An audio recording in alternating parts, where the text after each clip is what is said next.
So I'm going to put another circle on the screen. We have our central point.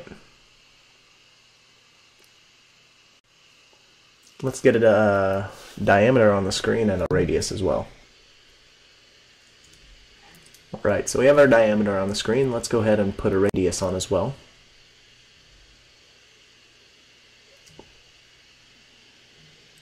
I'm just going to fill in that center point again.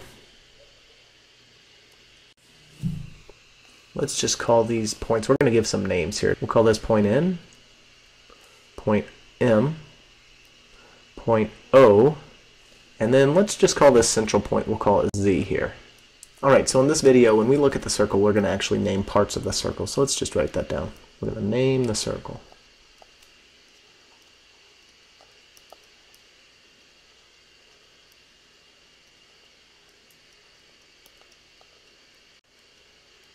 So let's start out by talking about how could we name this circle. Well, if I wanted to reference this circle, all I have to do is look at the central point and look at the name for that point.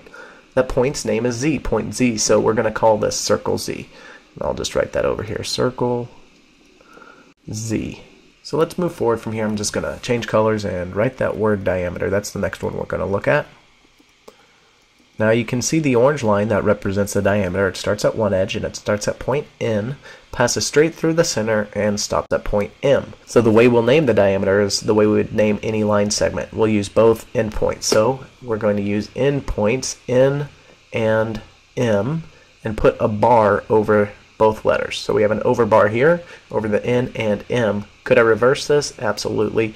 So I could reword this as line segment, or diameter in this case, MN with an over bar above both letters. Now let's go ahead and change colors. We're going to move forward to the radius, and instead of naming just one radius, let's name 3 radii.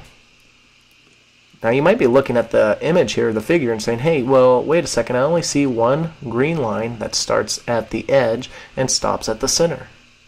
Well, let's just name that first radius real quick. So the way we would name the radius is like any line segment. Use both endpoints. So endpoints O and Z, could I reverse those? Absolutely. I'm just going to use O and Z and put a overbar above the O and the Z. Now this is only one radius. What about the other 2 radii? Let's go back to our figure real quick. We have segment OZ, or radius OZ. Where could the other 2 be? Well, the other 2 are within the diameter. Remember, the diameter within a circle, it's twice the size of any radius. So this diameter right here, it's kind of like having 2 radii put together. So let's start at point N at this edge and move towards the center of the circle.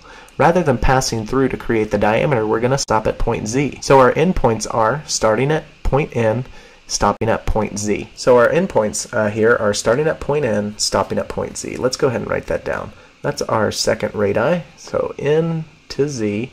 Could I reverse these letters? Absolutely. And then finally, the last one has to be Z to M, or you could reverse those letters as well. So segment ZM with an overbar. I also want to backtrack real quick. We were talking about naming this figure, and we called this figure Z, so circle Z.